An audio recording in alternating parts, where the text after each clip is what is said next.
નમસ્તે દર્શક મિત્રો, આજે આપણે વાત કરવી છે મોરબીની આસપાસના જે ગામડાઓ જે છે એ જબરજસ્ત રીતે સરકારની જે દાદાગીરી છે, તાનાશાહી છે એની સામે જંગે ચડેલા છે. એને અત્યાર સુધી જે આંદોલન ચાલ્યું છે એમાં સરકાર તરફથી જે ખરેખર એમની સાથે મંત્રણા કરવી જોઈએ, ચર્ચા કરવી જોઈએ અને ખેડૂતોના જે પ્રશ્નો છે વીજ લાઈનને લગતા એનો નિવેડો લાવવો જોઈએ, પણ આ સરકાર લાવી નથી, કેન્દ્ર સરકાર લાવી નથી.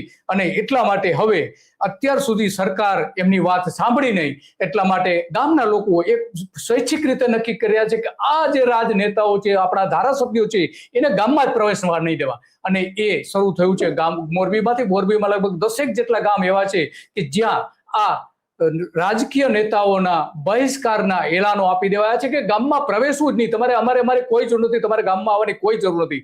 એ આખું આંદોલન શરૂ થયું છે અને એ આંદોલનની વચ્ચે આપણે જાણીએ કે ખરેખર કયા પ્રકારે પરિસ્થિતિ છે. હિરેનભાઈ સાથે આપણે વાત કરી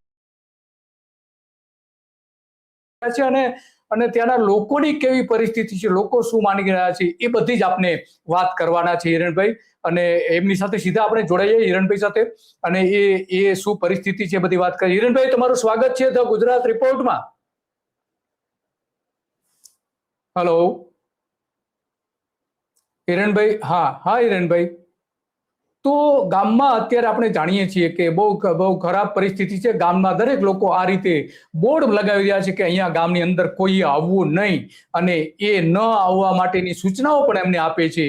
અને સામૂહિક નિર્ણય છે, આ કોઈ વ્યક્તિગત નિર્ણય નથી, ગામનો પોતાનો નિર્ણય, ગામના ખેડૂતોનો નિર્ણય, કારણ કે સરકાર એમની વાત સાંભળતી નથી, એટલા માટે આ કરી રહ્યા છે. તો હિરણભાઈને આપણે પૂછીશું, હિરણભાઈ, કેવી પરિસ્થિતિ છે ત્યાં?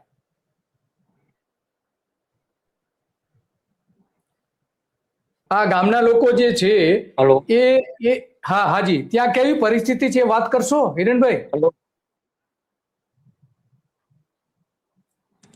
પરિસ્થિતિમાં તો દિલીપભાઈ એવું છે કે સ્વયંભૂ લોકો ઉમટી પડ્યા છે, કારણ કે 35 વર્ષથી જો આ સરકાર હોય અને છતાંય ખેડૂતોને રોડ ઉપર આવવું પડતું હોય તો હવે કઈ કહેવા જેવું જ નથી. કારણ કે આ લોકો ગમે ત્યારે ખેડૂતોને હેરાન જ કરતા હોય છે. પછી પાક વીમો હોય, બજાર ભાવ હોય તો પણ, એટલે અત્યારે ખેડૂતો સ્વયંભૂ ઉમટી પડ્યા છે.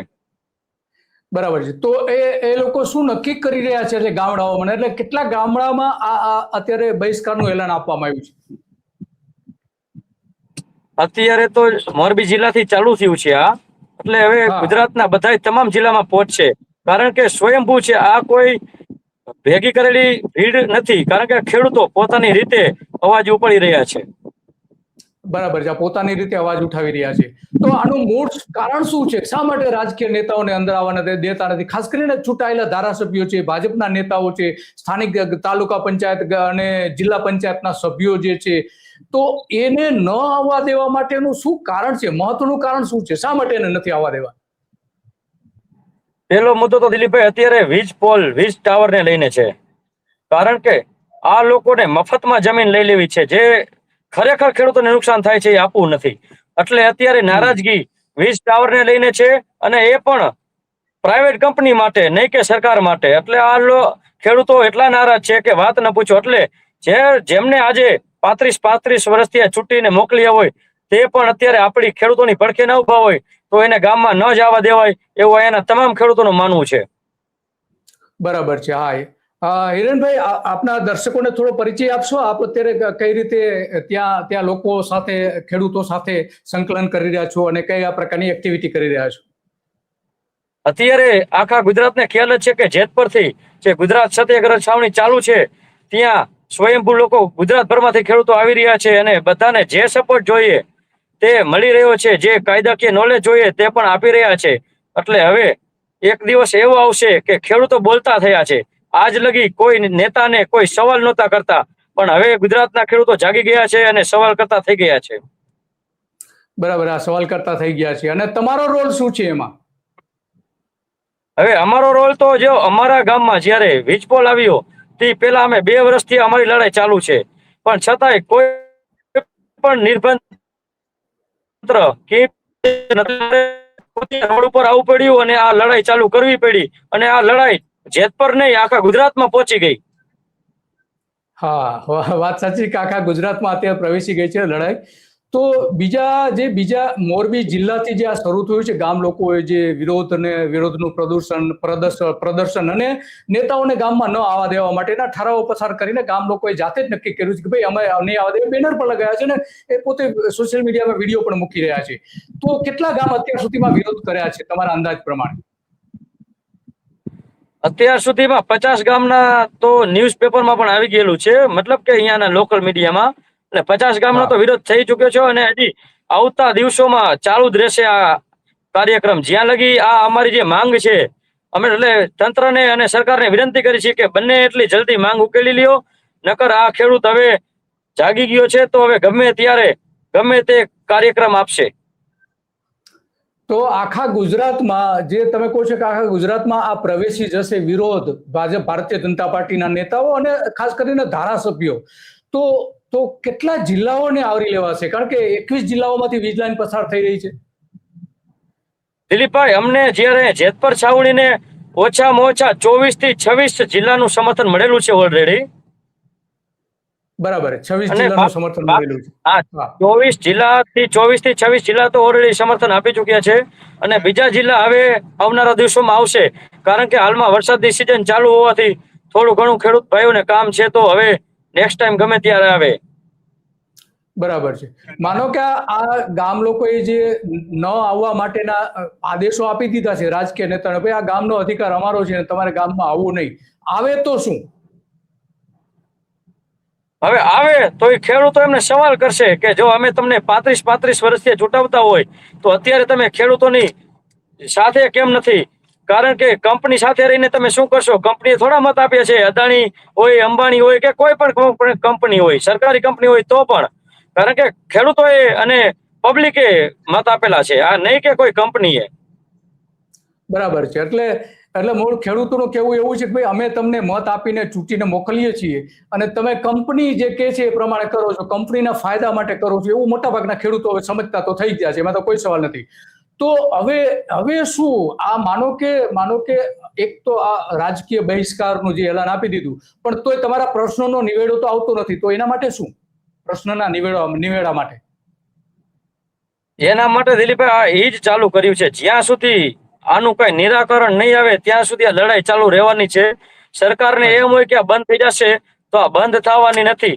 અમે આગામી આપના ન્યૂઝ માધ્યમથી જણાવવા માંગુ છું કે આગામી 11 તારીખે જેતપર સત્યાગ્રહ છાવણીમાં મહારાષ્ટ્રના કિસાન નેતા જે રઘુનાથ દાદા પાટીલ છે તે આવવાના છે. એનો અમે ભવ્ય કાર્યક્રમ કરવા જઈ રહ્યા છીએ. હાલમાં વરસાદની સિઝન હોવાથી કાર્યક્રમ અમે ઓછા આપી રહ્યા છીએ, પણ જ્યારે સિઝન એકવાર થોડીક દૂર થઈ જશે ત્યારે અમે વધારે કાર્યક્રમ આપશું.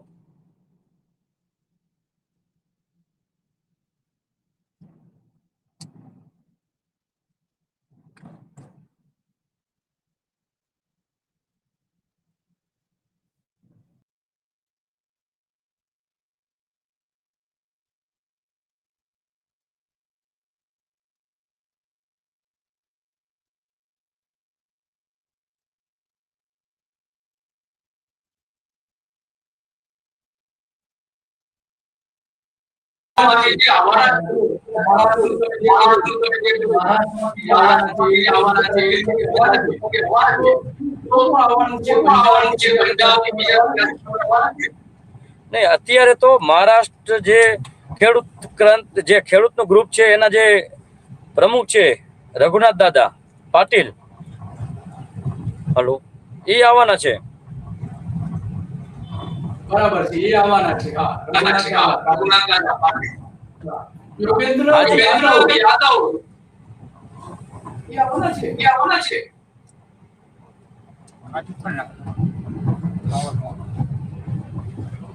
હલો, અવાજ કપાય છે દિલીપભાઈ.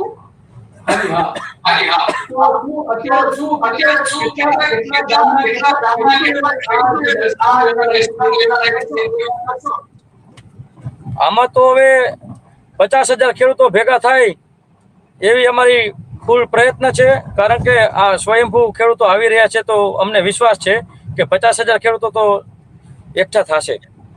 50,000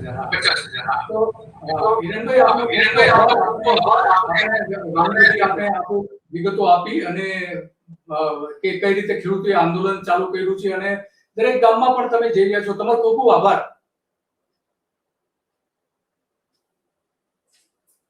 તો આ હતા હિરણભાઈ કે જે આખી મોરબીમાં કેટલા ગામની લોકો વિરોધ કરી રહ્યા છે રાજકીય નેતાઓને ન પ્રવેશવા માટે, અને એ આખા ગુજરાતમાં ફેલાવાનું છે. તો આ વાત એમણે કરી, અને કયા કયા ગામમાં શું શું થયું છે એ પણ આપણે જોઈએ.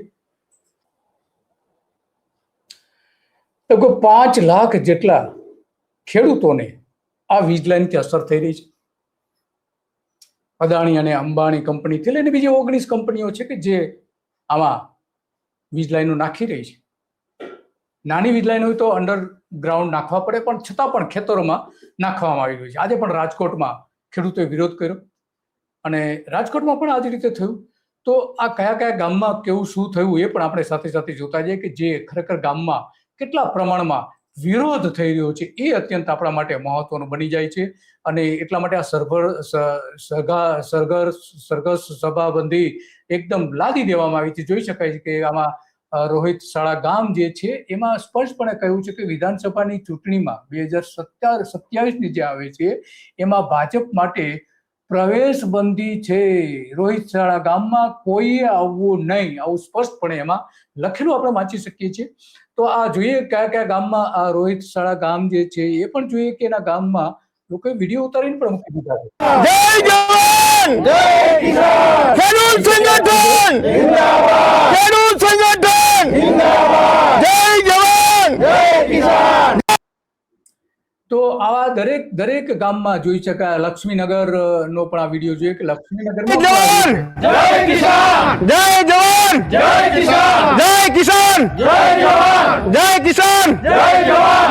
ભારત માતા કી જય, ભારત માતા કી જય. એના બેનરમાં પણ લખ્યું છે કે ભાઈ અમારા ગામમાં કોઈએ આવવું નહીં, લક્ષ્મીનગર ગામમાં. આ બેલા ગામનો વિડીયો છે એ પણ જોઈએ. કિસાન જય જવાન જય કિસાન, જય જવાન જય કિસાન, જય જવાન જય કિસાન, કિસાન એકતા જિંદાબાદ. તો આ રીતે કિસાન એકતા જિંદાબાદના નારાઓ પણ લગાવે છે અને વિરોધ પણ કરે છે. જય જવાન જય કિસાન, ખેડૂત ક્રાંતિ જિંદાબાદ, ખેડૂત ક્રાંતિ જિંદાબાદ. રંગપર ગામના ભેગા થયા છે અને વિરોધ કરી રહ્યા છે. આ પણ જોઈએ. જવાન જય કિસાન, જય જવાન. નવા સદોડકા ગામનો આ વિડીયો છે, અને એમાં પણ કહેવામાં આવ્યું છે કે ભાજપ પક્ષે અહીંયા આવવું નહીં, અને ચૂંટણીમાં વિધાનસભાની ચૂંટણીમાં જય કિસાન, ખેડૂત એકતા જિંદાબાદ, જય જવાન જય કિસાન, જય જવાન. તો આ ભાજપ માટે મુશ્કેલીનો સમય શરૂ થયો છે. આ જોઈ શકીએ છીએ. ખીરાય ગામના આ વિડીયો પણ જોઈ શકીએ છીએ. એમાં સ્પષ્ટપણે ગામના લોકો ભેગા થાય છે. ભાજપ પક્ષે ખીરાય ગામે મત માંગવા માટે આવવું નહીં એવું સ્પષ્ટપણે લખેલું છે. તો દરેક ગામમાં આ રીતે થઈ રહ્યું છે. જય જવાન જય કિસાન, જય જવાન જય કિસાન.